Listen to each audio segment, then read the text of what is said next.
नमस्कार दोस्तों, देश विदेश में आपका हार्दिक स्वागत है। मैं हूं पत्रकार योगेंद्र योगी। दोस्तों, पड़ोसी मुल्क पाकिस्तान के बारे में तो बहुत सारी बातें आप सुनते पढ़ते रहते ही हैं, और मेरा तो प्रमुख विषय ही पाकिस्तान में जो चल रहा है या भारत में जो चल रहा है उस पर पाकिस्तान का क्या नज़रिया है, यही रहता है। और पाकिस्तान के बारे में मेरा प्रयास ये है कि मैं आपको तमाम जानकारियाँ, ख़ास तौर से दक्षिण एशिया के जो देश हैं उनके बारे में आपको विश्लेषणात्मक खबरों की जानकारी मैं आप तक पहुंचाता रहूं, यही मेरा प्रयास रहा है। तो इसी प्रयास के तहत आज ये विश्लेषण है।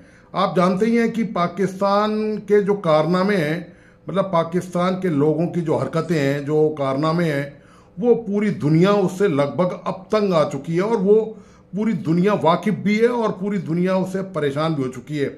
मतलब इनकी फेहरिस्त कम नहीं हो रही है, इनके काले कारनामों की। पाकिस्तान पर जो एक कलंक लगाते जा रहे हैं, और अब तो कलंक क्या लगाएं कि पूरा पाकिस्तान पे मतलब इनकी हरकतों ने कालिक पोतने का काम चालू कर दिया है, और लगभग पूरी कालिक पोत चुके हैं। शायद ही कोई क्षेत्र ऐसा होगा जहां कालिक पुतने से रह गया होगा, वो कोई एरिया ऐसा नहीं है शायद। तो पाकिस्तानियों की आप हरकत देखें, आप पूरी दुनिया में कहीं भी आप चले जाइए, उनसे यदि आप पाकिस्तानी जहाँ रहते हैं, जहाँ ग्रुप में रहते हैं, बड़ी तादाद में रहते हैं, आप उनके बारे में विदेशियों से पूछिए। जो लोग प्रवासी भारतीय हैं जो रहते हैं विदेशों में, वो इस बात को बेहतर तरीके से बयान कर सकते हैं कि जिन जिन इलाकों में पाकिस्तानी पूरे, चाहे यूरोप हो, अमेरिका हो, इंग्लैंड हो, ऑस्ट्रेलिया हो, जापान हो, कहीं भी रहते हैं, खास तौर से मैं पाकिस्तानियों की बात कर रहा हूँ, रहते तो वहाँ पर मुस्लिम बहुत सारे हैं, विशेष तौर से पाकिस्तानी। आप वहाँ के स्थानीय जो लोग हैं जहाँ इन देशों के, उनके बारे में आप इनसे ओपिनियन मांगेंगे तो वो साफ तौर पर इस बात को कहेंगे कि ये क्रिमिनल हैं, ये जलालत वाली कौम है, और इनका कोई मतलब गैरो ईमान नहीं है, इनका कोई ईमान धर्म नहीं है। कहने को ये मुसलमान हैं, इस्लाम की बात करते हैं, लेकिन ये वहाँ पर तरह तरह की बदतमीजियाँ करते हैं, तरह तरह के वहाँ पर अपराधों में ये लिप्त हैं। और ये ऑफिशियली वहाँ की जो सरकारें हैं, वो उन्होंने, कई देशों ने, आपको पता है कि पाकिस्तानियों को वीज़ा, कई देशों के कई पाकिस्तान के जो कई शहर हैं, यूं कहिए आप इसको कि पाकिस्तान के कई शहरों का वीज़ा पूरी तरह से विदेशों में कई देशों ने बंद कर दिया है। इनकी हरकतों के कारण ये जो वहाँ पर करते हैं, जिस तरह से वो न केवल ये पाकिस्तान को बदनाम कर रहे हैं, ये अपनी जो हरकतें कर रहे हैं, बल्कि ये पूरी मुस्लिम दुनिया को बदनाम कर रहे हैं कि देखिए जो मुस्लिमों की मानसिकता है वो कैसी है, जबकि सारे मुस्लिमों की मानसिकता ऐसी नहीं है। भारत में भी इनसे ज़्यादा आबादी मुस्लिमों की रहती है, लेकिन आपने कभी नहीं सुना होगा विदेशों में कि भारतीय मुस्लिमों ने कोई ऐसी वारदात की हो, इस तरह के किसी भी क्राइम में भारतीय मुस्लिम शामिल रहे हों जिससे देश को शर्मनाक स्थिति का सामना करना पड़ा हो। मैंने तो शायद ही कभी नहीं सुना, हो सकता है आपने कभी कोई, और कभी कुछ होगा भी, तो यूं तो कोई हिंदू हो या मुस्लिम हो उससे मतलब नहीं है। ऐसा नहीं है कि पाकिस्तान भारत में के खिलाफ अपराध के मामले विदेशों में नहीं है, पर वो केवल उंगलियों पर गिने जाने वाले मामले हैं। ज़्यादातर तो भारतीयों ने अपने रिकॉर्ड ही कायम किए हैं, भारत का झंडा ही परचम लहराया है, पूरी दुनिया में अपना नाम रोशन किया है, अपनी योग्यता से उन्होंने सफलता के झंडे गाड़े हैं, और भारत को ऊंचाइयों तक ले जाने में मैं ये कहता हूं कि जितना अप्रवासी भारतीयों का योगदान है वो बहुत ही बेहतरीन है, और उसका कोई मुकाबला नहीं कर सकता। लेकिन जहां तक योगदान की बात है, वो पड़ोसी देश पाकिस्तान, योगदान तो बहुत दूर की बात है कि वहां के लोग बाहर में जाकर अपना नाम कमा रहे हों, अपनी शिक्षा के बदौलत, अपनी काबिलियत के बदौलत, अपनी योग्यता के बदौलत वो वहां पर उल्टे कारनामों में वहां पर लिप्त हैं। और पूरी आबादी लिप्त नहीं है, लेकिन वो जहां भी जाते हैं, हर ऐसा शायद ही कोई देश होगा दुनिया का जहां इनके काले कारनामों की वहां पर घटनाएं नहीं हुई होंगी। और यहां तक कि इन्होंने जो खाड़ी मुल्क हैं, जो मुस्लिम देश हैं, उन तक को नहीं बख्शा, चाहे वो यूएई हो, चाहे वो संयुक्त अरब अमीरात और सऊदी अरेबिया हो, चाहे वो ईरान हो और तुर्की हो, कोई से भी मुल्क हो। तो दोस्तों, ये जो विश्लेषण है आज का, ये दरअसल मुद्दा इस बात का है कि तुर्की में 3 पाकिस्तानियों ने एक भारतीय को झांसा, रोजगार का झांसा देकर उसका अपहरण कर लिया, और उससे $2 मिलियन यानी करीब 20 लाख रुपए की उससे मांग करी फिरौती की रकम वसूलने के लिए। किसी भी तरह से यह मामला पुलिस के पास पहुंच गया और पुलिस ने पूरे मामले का पर्दाफाश कर दिया। तीनों पाकिस्तानियों को गिरफ्तार कर लिया और जो इंडियन था उसको वहां से रिहा कराया उनके चंगुल से। ये पाकिस्तान के लोगों ने वहां पर हरकत करी है और ये अपराध की कोई इनकी पहली घटना नहीं है, लेकिन बस फर्क इतना है कि पहली बार इनके हत्थे कोई निर्दोष, कोई सीधा सच्चा भोला, कोई इंडियन इनके झांसे में आ गया। बाकी तो ये झांसा पट्टी में माहिर हैं, झांसा ये देते रहते हैं और इनके जो झांसा पट्टी है उसकी जानकारी आपको पाकिस्तानियों के मुंह से सुनने में ज्यादा ठीक रहेगी, बजाय ये कि मैं इनकी झांसा पट्टी, इनका जो पूर्व रिकॉर्ड है काले कारनामों का, विदेशों में काले कारनामों का और अपराधों का, मैं उसकी जानकारी आप तक दूं। बेहतर यह है कि आप पाकिस्तानियों के मुंह से सुने कि वे पाकिस्तानी अपने ही लोगों के लिए, जो पाकिस्तान के नागरिक हैं, जो विदेशों में जाकर क्या क्या कर रहे हैं, उनके लिए वो क्या क्या कहते हैं और उनके लिए वो किस तरह की उपमाएं देते हैं। मतलब वो पाकिस्तानी नागरिक हैं, लेकिन यदि आप पाकिस्तानियों के मुंह से सुनेंगे तो आपको बेहतर चीजें अच्छी तरह से समझ में भी आएंगी और आपको इसका आनंद भी आएगा। तो दोस्तों, आप इस वीडियो को प्लीज आखिर तक देखिए कि किस तरह से तुर्की वाली घटना पर पाकिस्तानियों ने रिएक्शन अपने दिए हैं। वो रिएक्शन मैं आपको दिखाने के लिए पाकिस्तान लिए चलता हूं और आप पाकिस्तान जाकर देखिए, वीडियो के माध्यम से आप देखिए कि किस तरह की उन्होंने हरकत की है और आवाम वहां पर क्या प्रतिक्रिया देती है। तो दोस्तों, आप इस वीडियो को प्लीज आखिर तक पूरा जरूर देखिए और इसे अपने दोस्तों और परिजनों को शेयर करना नहीं भूलें और प्लीज इस YouTube चैनल को लाइक, सब्सक्राइब करना और बेल आइकॉन का बटन जरूर दबाएं। तो आप चलिए देखिए इस पूरे वीडियो को। धन्यवाद, नमस्कार। जी बिल्कुल इसी तरह है कि 3 पाकिस्तानियों ने एक इंडियन को नौकरी का झांसा देकर उसको तुर्की में बुलवाया और वहाँ पे उसको अगवा कर लिया और उसके ऊपर बदतरीन तशद्दुद की भी जो मीडिया रिपोर्ट्स हैं।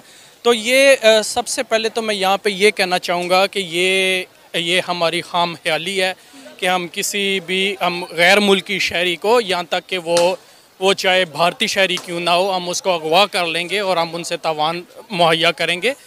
2 बिलियन रुपीस जो हैं उससे मांगे गए हैं, उसकी फैमिली से डिमांड किए गए हैं। जी बिल्कुल इसी तरह ना, ये ऐसे ही है कि जैसे वो जो है ना ये वो ख्वाब खरगोश वाली बात है। तो ये मैं यहाँ पे ये बताता चलूँ कि हमारा जो इंडियन लॉबी है वो पूरी दुनिया के अंदर उसकी बहुत मजबूत जड़ें हैं। ठीक है, वो ये इनकी आपको पता है कि उसकी गिरफ्तारी अमल में आ चुकी है, लेकिन जब तक ये गिरफ्तार नहीं हुए थे तब तक भी हमें पता था कि ये गिरफ्तार होंगे। ठीक है, और जो ये सिर्फ चंद दिन की बात है और बल्कि इनको वो मिसाल बनाएंगे। ठीक है, और ऐसा वाकई आप देखिएगा कि पाकिस्तान से पूरी दुनिया के अंदर दोबारा रिपोर्ट नहीं होगा। तो आप ये देखें ना कि इससे पाकिस्तानियों का इमेज खराब बोल रहे हैं। अगर हम यूएई की बात कर लें, हम सऊदीया की बात कर लें, हम तुर्की या ईरान, इराक की बात कर लें, वहाँ पे पाकिस्तानी जाकर क्या करते हैं आपको पता है। पिछले दिनों तुर्की ने, ईरान, इराक ने और सऊदीया ने कंप्लेन की कि यहाँ से पाकिस्तानी वीज़ाज लेकर आ जाते हैं हज उम्रे की गरज से, ज़ियारतों की गरज से, फिर वापस नहीं जाते, गायब हो जाते हैं, भीख मांगना शुरू कर देते हैं। उन्होंने कहा हमारी जेलें भर चुकी हैं पाकिस्तानी भिखारियों से, लेकिन इनका कोई हल नज़र नहीं आ रहा। तो क्या वजह है? अगर हम इंडियंस की बात करें, जितनी मल्टीनेशनल कंपनीज हैं उनके तमाम के CEOs इंडियन हैं, अच्छे ओहदों पे वो लोग फाइज हैं, लेकिन पाकिस्तानी वहाँ जाके अच्छी नौकरियाँ करने के बजाय इस तरह की हरकतें कर रहे हैं। पहले हमारे मुल्क का इमेज कोई बहुत ज़्यादा अच्छा नहीं है, ऊपर से रईस से कसर ये लोग निकाल देते हैं। बिल्कुल ऐसे ही है। देखिए, मैं दोबारा एक बार वहीं पे आता हूँ कि ये पाकिस्तान की पूरी दुनिया के अंदर बदनामी का ये बाइस हुआ है, ये बदनामी का बाइस होगा और पाकिस्तान की पूरी दुनिया के अंदर ये जगह हंसाई का जो है ये वजह बनेगा। और माजरत के साथ मैं ये कहना चाहता हूँ कि पूरी दुनिया में हमारे जो कारनामे हैं वो यही हैं पाकिस्तानियों के। अभी आपने मुत्तहदा अरब अमारात का जिक्र किया यहाँ पे, तो मैं आपको बताता हूँ, बल्कि ये मैं आला हुकाम तक भी ये बात पहुँचाना चाहता हूँ कि पाकिस्तानी दुबई जाते हैं।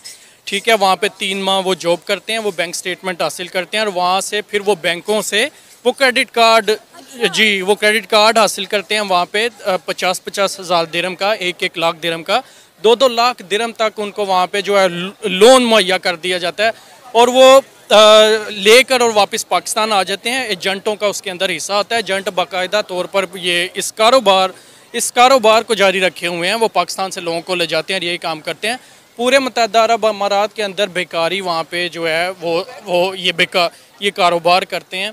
उसके अलावा आप ये देखें कि सारी जो सरकारी और निजी जो कारोबार हैं, जो दफातर हैं, उसके अंदर इंडियन छाए हुए हैं। सबसे आम बात यह है वो पढ़े लिखे हैं, फिर उसके बाद वो जो है वो तहजीब याफ्ते हैं। जी बिल्कुल, आपकी बात बिल्कुल सही है। हर जो है ना नेशन कह लें या एक कौम कह लें, उसमें कुछ इस तरह के लोग होते हैं जिन्हें हम ब्लैक शीप्स कह सकते हैं या फ्रॉडिया किस्म के लोग कह सकते हैं। ये बस इनका मकसद यही होता है कि अपना जो है एक तो अपना वक़ार ख़राब करते हैं, और ये इस बात का इनको बिल्कुल एहसास नहीं रहता कि इनकी वजह से हमारे मुल्क का नाम भी ख़राब हो रहा है।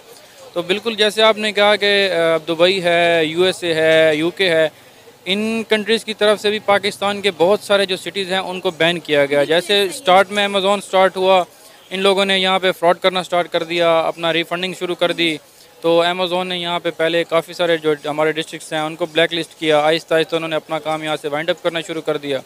तो अब भी बहुत बड़े पैमाने पर लोग इस किस्म के फ्रॉड्स कर रहे हैं, लेकिन वो बस क्या कहते हैं कि आदत से मजबूर लोग होते हैं।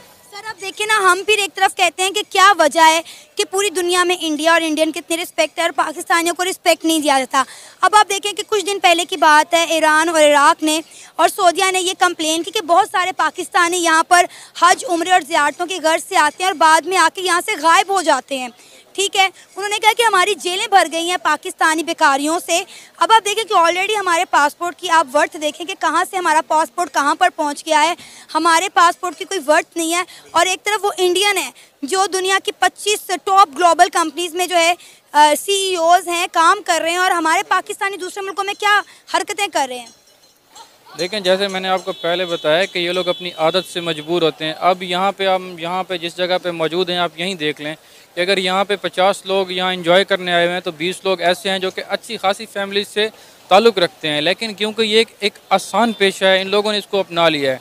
इसमें इन लोगों को एक तो मेहनत नहीं करनी पड़ती, इनकी अपनी तो सेल्फ़ रिस्पेक्ट होती नहीं है, और दूसरा ये इसके पीछे किसी और का ख्याल भी नहीं करते। बाहर जाके भी इन्होंने ये डॉलर्स के लालच में, रियाल के लालच में, पाउंड्स के लालच में ये लोग यही काम करते हैं। और वहाँ जाके अब यहाँ पे पीछे देखें उनके बच्चे यहाँ पे अयाशी कर रहे होते हैं, उनको ये नहीं पता कि उनके पेरेंट्स बाहर क्या कर रहे हैं। और यहाँ भी अच्छे खासे मैं काफ़ी लोगों को जानता हूँ जो हमारे छोटे शहरों से यहाँ बड़े शहरों में आ जाते हैं और यहाँ पे आके ये इस किस्म का मांगने का काम करते हैं या लोगों को फ्रॉड करने का, झांसा देने का काम करते हैं। और पीछे जब हम ज़िले में जाएँ, वहाँ पे उनके जाके हालात देखें तो वो लोग अपने आप को जागीरदार गिनवा रहे होते हैं या जब बता रहे होते हैं कि जी हमारा तो वहाँ पे बिज़नेस है, हम ये कर रहे हैं, वो कर रहे हैं। तो ज़ाहिर सी बात है, इस तरह के लोगों पे ख़ास तौर पे बैन होना चाहिए, या जहाँ पे भी इस किस्म के लोग होने चाहिए। मेरा तो ख्याल यही है कि उनको इस काबिल कर देना चाहिए कि या तो वो कहीं बाहर आ जा ना सकें, या जहाँ पे पकड़े जाएँ वो वहाँ पे रहने के भी काबिल ना हो, लेकिन उनको मजबूरी में वहाँ रखा जाए ताकि उन लोगों को अजियत हो और उन लोगों को पता चले कि ये किस तरह से अपना और मुल्क का वक़ार ख़राब करें। क्या है वजह, क्या है? देखिए ना, हर चीज़ के पीछे, हर जुर्म के पीछे वजह क्या होती है? वजह क्या है? बेरोज़गारी। पाकिस्तान में बेरोज़गारी होने की वजह से जुराइम की शरह में इजाफा होता चला जा रहा है। पहले पाकिस्तानी यहाँ पर रह के स्कैम करते थे, अब वो दूसरे मुल्कों में जाके कर रहे हैं। ऐसे ही है, मतलब आप कह सकते हैं कहीं ना कहीं बेरोज़गारी इसका सबब है। लेकिन अगर आप बेरोज़गार हैं तो इसका मतलब ये नहीं है कि आप दूसरों की जानों से खेलें, दूसरों के साथ ज़्यादतियाँ करने लग जाएं। अपने लोगों के साथ तो करें, लेकिन दूसरों के साथ भी, दूसरी कंट्रीज़ के साथ भी, और इंटरनेशनल तौर पे स्टैंप लगवा दें, पाकिस्तान के ऊपर भी, अपने ऊपर भी लेबल लगवा लें कि भाई हम तो धोखेबाज हैं, फरेब हैं। जो दुनिया हमें कहती है कि यार ये लोग पाकिस्तानियों से बच के रहो, ये तो धोखेबाज हैं, और अब हम बारी बारी पूरी दुनिया में जाके स्टैंपें लगवा के प्रूफ लगवा रहे हैं और सिग्नेचर ऊपर करवा रहे हैं। इस तरह अब हम लोग बन गए हैं। हमने UAE, हमारे बरादराना मुल्कों से तल्लुकात सारे ख़त्म होते जा रहे हैं, मुस्लिम ममालिक से। अब तुर्की भी हमारा एक मुस्लिम बरादर है। ज़ाहिर बात है कि वहाँ पे भी इवन लोगों ने, जो मुस्लिम लोग भी हैं ना, वो भी हमसे इतबार करना उठ जाएंगे। हम लोग तुर्की को बरादर कंट्री कहते हैं, ठीक है। तो अब वहाँ के अगर रेजिडेंशियल से जाके बात की जाए ना कि भाई आप लोग अब पाकिस्तान के बारे में जिस बंदे ने ये वाली न्यूज़ सुनी होगी तो वो भी पाकिस्तान को डिग्रेड करेगा। वो कहेगा कि भाई आप लोगों से तो इंडियन अच्छे। कि यार मुझे इस बात से वाकई हैरानगी हो रही है, आपने सही बात की है कि एक इंडियन ने यार किस तरह उसने इतबार किया आपके ऊपर, ठीक है, किस तरह भरोसा किया। अगले का भरोसे का मान ही रख लो यार तुम लोग। आप उसको कुछ दे नहीं सकते तो उसके साथ इतनी ज्यादती तो ना करो, ठीक है। मतलब इन लोगों ने समझा हुआ है हर जगह पे पाकिस्तान को, ठीक है। अगर किसी के साथ आप ज्यादती कर लेंगे तो आप बच निकलेंगे, लेकिन ये लोग भूल गए कि वो यूरोप है, तुर्की यूरोप में आता है, ठीक है। तो इन मतलब कब समझेंगे? एक तो अक्ल नहीं है, ऊपर से काम भी ऐसा करना है कि मतलब अक्ल हो तो अक्ल के लिए भी नकल चाहिए होती है, सॉरी नकल के लिए भी अक्ल चाहिए होती है। तो ना इनके पास अक्ल है और ना वो तरीका करने का आता है। तो मेरा ख्याल है अब हमें इंडिया से अपना मुवाजना करना छोड़ देना चाहिए इस इंसिडेंट के बाद। जी जी बिल्कुल, हमारा मुवाजना बिल्कुल बनता ही नहीं है। वो मैं आपको बताती हूँ, वो 10-15 साल हमसे ऊपर निकल गया है। अभी आप लोग करना शुरू कर दो अफगानिस्तान के साथ, ये जो 6-7 महीने ना इनके साथ कर लो, उसके बाद देखना अफगानिस्तान भी आपसे आगे निकल जाएगा, गारंटेड बात है। जिस हम लोग पता नहीं कौन से ज़माने में जी रहे हैं। यहाँ पे जो एक बंदा है ना, बस वही है। एक बंदा जो पोस्ट पे बैठ जाता है ना, वो समझ लेता है कि बाकी सारे जो है ना वो जंगल के जानवर हैं, इनमें अक्ल नहीं है, इनके सरों पे सींग लगे हुए हैं, वो हमें समझते हैं और हम हैं भी इसी तरह के।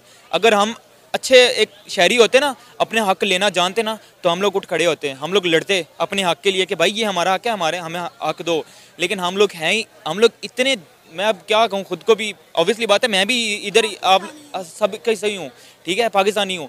तो मतलब जब एक बंदा आपके ऊपर आके बैठ जाता है ना, आपके ऊपर मुसल्लत हो जाता है ना, तो फाइट करनी चाहिए। एक बंदा कितना कुछ स्ट्रॉन्ग हो सकता है, लेकिन हम लोगों को चाहिए, मतलब वो आप कह रहे हैं कि हम लोग मतलब एक सेफ जोन में जाके बैठे हुए हैं, यार हमें क्या फ़र्क पड़ता है, ठीक है, हम रोटी खा रहे हैं, शाम की रोटी खा लेते हैं, नेट नूट चला लेते हैं। इसी तरह कभी भी मुल्क तरक्की नहीं करते क्या? जहाँ पे बस एक काला कानून चली जा रहा है तो आप उसको चलने दें और आप चुप करके बैठे जाएँ। तो मतलब अब इस तरह है कि अच्छा खासा मेरे जैसा शरीफ बंदा यहाँ पे बिजनेस स्टार्ट कर लेना, तो एक बंदा आके उधर बैठ जाएगा, सांप की तरह उस बिजनेस के ऊपर बैठ जाएगा, ठप हो जाएगा। अगर मेरे बिजनेस को चलने लग जाए तो मैं उसके साथ ज़िंदगी में मर जाऊँगा, मेरी अगली पीढ़ी भी मर जाएगी, लेकिन मुझे इंसाफ नहीं मिलेगा। ये तो इस कानून का, इस मुल्क का लेवल है।